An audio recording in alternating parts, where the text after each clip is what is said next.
The idea of bringing TERA to consoles has been kicking around at en masse for quite a while now. I remember first hearing about it way back in, I think, as early as 2013 when another producer here at en masse, Brian, put together a pitch for it. And if you think about it, 2013 is not long after TERA's initial launch on PC, so this is something that's been kind of on our minds for quite some time. And the reasons are, it's just that TERA makes for a great console game, or at the time we felt like it would. TERA's always had a heavy action focus, its defining features, it's true action combat, right? So the immediacy and reliance on player skill and reflexes is just a great kind of map to the gamepad on consoles, where it's all about immediacy, kind of action and reaction in combat, quick dodges. And TERA, in a lot of ways, borrowed from console games when it designed its combat, which was unique within the MMO genre. At the time, the pitch to bring TERA to consoles didn't really gain a lot of steam or traction with Bluehole or en masse, and I think there's a lot of reasons for that.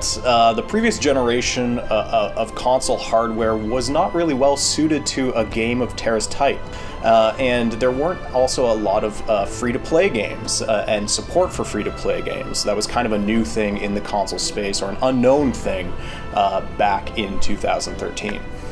So comparing to like PC or mobile games, like console games are not that popular in Korea.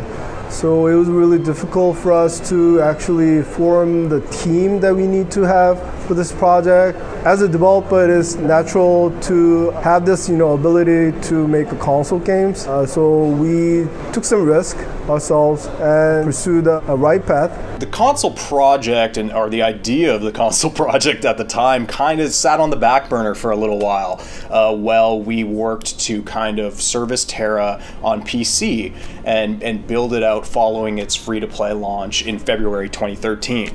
So for, I'd say, I think a good year or two, we were really focused on making the PC service as good as it could be, offering fun new events and expanding the content within the PC version. The conversation around a potential TERA console version didn't kick up again until I think about 2015, when other similar games in the genre began to appear on PlayStation 4 and Xbox One, as well as other free-to-play titles began to land on those platforms.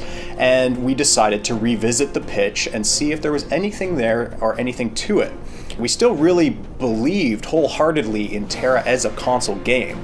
The reasons why TERA would be fun on console remained to be true.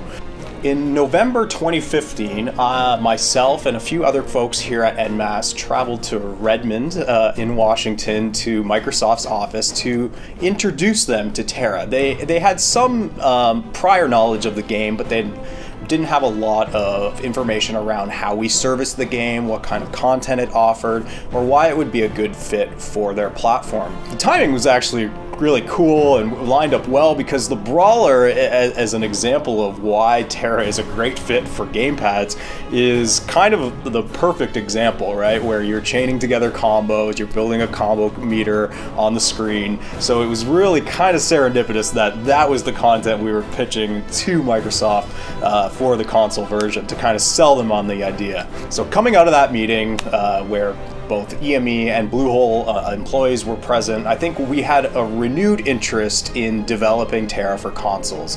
I think the meeting solidified in us that there was interest here, not only from Microsoft, but also from players as well. Demands for a console version of TERA were out there on our forums, on our social media pages, so we felt an increasing demand for players to see this game on those platforms. And with that meeting kind of bolstering our confidence in the idea, we put together a new pitch and, along with Bluehole, began to evaluate the prospect of bringing TERA to consoles in earnest. And so at this time, the project was approved. We were set to go forward. It was quite a big milestone, and we, at the end of 2015, embarked during 2016 to begin the development process to bring TERA to PlayStation 4 and Xbox One.